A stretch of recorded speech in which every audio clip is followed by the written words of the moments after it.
കാരുണ്യവാനായ കർത്താവ് നിന്നെ അനുഗ്രഹിക്കട്ടെ. അച്ഛാ, കുറെ നേരം ബോറടിച്ചിരിക്കുന്നു. ഞാൻ ഒരു കമ്പനിക്ക് വന്നത്. എന്റെ പൊന്നു മോനെ, കുമ്പസാരക്കൂട്ടിലാണോ നീ കമ്പനി അടിക്കാൻ വരുന്നത്? അച്ഛാ, എന്റെ അമ്മമായും എന്നെ കൊണ്ട് ഭയങ്കര ബുദ്ധിമുട്ടാണ് അച്ഛാ. എന്റെ ഭർത്താവിന്റെ കാര്യമെന്ന് വെച്ചാൽ പറയേണ്ട ആവശ്യമില്ല, ഡെയിലി മദ്യപാനാണ്. എന്റെ മക്കളുടെ കാര്യമെന്ന് വെച്ചാൽ ഒരു കാര്യം പോലും ഞാൻ പറഞ്ഞ അനുസരിക്കൂല, എന്നാട്ടൊന്നും പഠിക്കൂല. ഇനി അപ്പുറത്തെ വീട്ടിലെ ചേച്ചിയുടെ കാര്യം. ചേച്ചി ചെയ്ത എന്തെങ്കിലും പാപങ്ങൾ പറയാനില്ല? അച്ഛോ, ഞാൻ അമ്മേനെ തല്ലിയുണ്ട്, പിന്നെ അപ്പനെ തല്ലിയുണ്ട്, പിന്നെ ടീച്ചർമാരനെ ഇടയ്ക്കിടയ്ക്ക് തല്ലിയുണ്ട്, ട്യൂഷൻ ടീച്ചറിനൊക്കെ, പിന്നെ ഫ്രണ്ട്സിനെ തല്ലിയുണ്ട്, അനീറ്റിനെ തല്ലിയുണ്ട്. ബെസ്റ്റ്. ഇതെന്താ തല്ലുമാല്?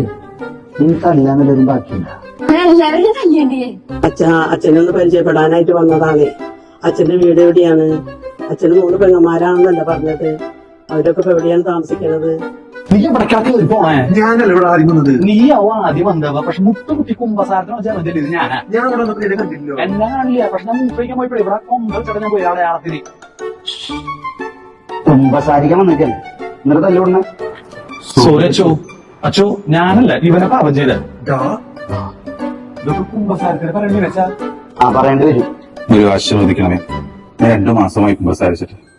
ഒരു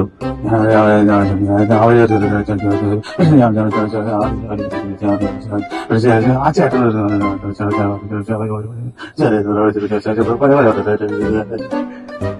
ഒരു പാപം ക്ഷമിക്കണമേ.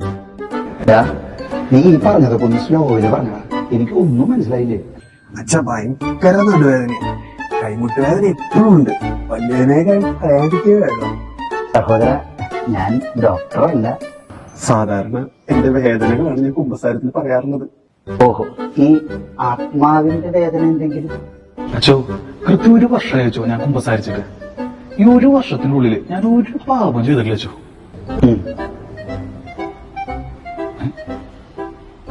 എന്താ വെച്ചാ നോക്കണേ? എടാ, അവിടെ പാപം ചെയ്ത ആരെങ്കിലും ക്യൂലുണ്ടോന്ന് നോക്കിയതാ. സ്തുതിയായിരിക്കട്ടെ അച്ചോ. അച്ഛാ, പോവാനും ഇത്തിരി തിരക്കണ്ടേ? അതുകൊണ്ട് അല്ല, ഹെവി ടാസ്ക് ഒന്നും തരില്ലേട്ടാ. ഒരു കൊണ്ടൊന്നും എത്തിക്കാനുള്ള സമയമൊന്നുമില്ല. സമാധാനത്തോടെ പോവുക. കണ്ടില്ലേ, പലപ്പോഴും നമ്മുടെ കുമ്പസാരങ്ങളും ഇതുപോലെയൊക്കെ ആവാറില്ല. അതിനൊരു മാറ്റം വരണ്ടേ? വാർഷിക കുമ്പസാരത്തിനായിട്ട് ഒരുങ്ങുന്ന സമയമാണ്. നമുക്ക് നമ്മളിലേക്ക് തന്നെ ഒന്ന് തിരിയാം.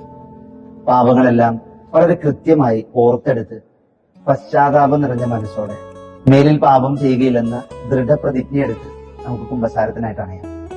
പരിശുദ്ധ കുമ്പസാരത്തിലൂടെ തമ്പുരാന്റെ വലിയ കൃപ നമ്മളോട് കൂടെ ഉണ്ടായിരിക്കട്ടെ. ആമേൻ.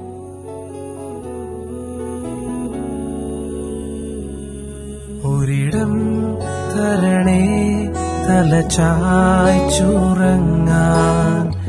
കുരിശായാലും മതിയേ, അതുമാത്രം മതിയേ.